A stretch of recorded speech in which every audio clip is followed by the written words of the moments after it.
Hey everybody, it's Jason Blaha here, and today I want to chat with you guys a little bit about a review that I saw that Dr. Schoenfeld had been involved in. And I thought it was fascinating the direction that he took it, and it's just this whole goofy bodybuilder mindset that, in spite of all the data, even someone with a PhD in the field came to some rather irrational conclusions, contrary to what his own studies had said. And it was the case of he had done this review and had determined that all the available data showed that multi joint exercises are capable of producing just as much hypertrophy in the primary movers as single joint exercises do. In other words, as long as it's a primary mover involved, that it's capable of producing that.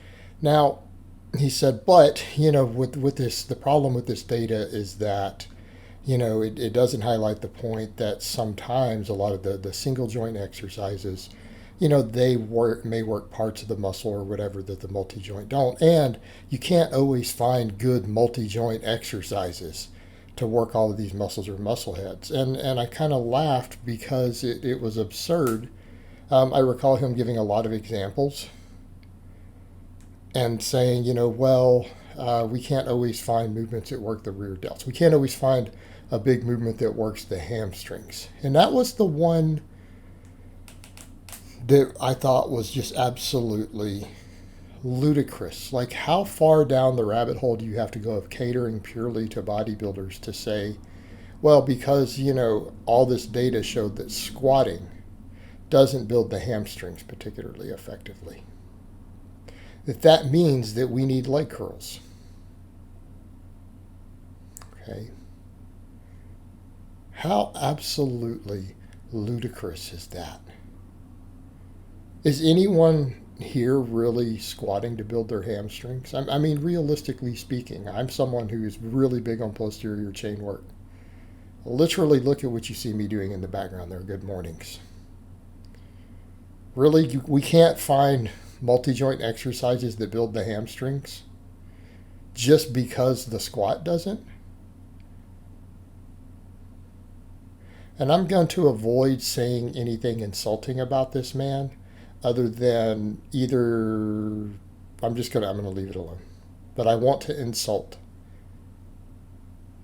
Really, the squat is the only multi-joint exercise we can think of for the lower body? How about deadlifts? What? How about deadlifts? Since the squat doesn't build the hamstrings, how about if you do a deadlift? They build the hamstrings. I'll even look at the EMG activity on hamstrings in the deadlift. How about a Romanian deadlift? How about a good morning? How about a glute ham raise? I just named 4 multi-joint exercises that will absolutely build massive, powerful hamstrings. So really, we have to have single joint exercises to fully develop the hamstring because the squat doesn't?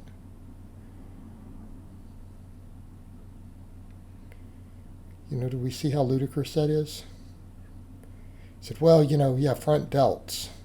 But what about the side and the rear delts? Because the bench press largely hits the front delt. Overhead press, debatable as to how much side delt. I think we need to maybe study how much hypertrophy a standing press causes in the side delt. I think that would be a great study. So, because the bench press knows that we've got to have small exercises for the rear and side delts, which, by the way, I do sometimes and program for clients. Really, we can't think of any multi-joint exercises that work the side delts? Or the rear delts? How about the rear delts? How about rows? How about pull-ups? Telling me the rear delts aren't primary movers in those?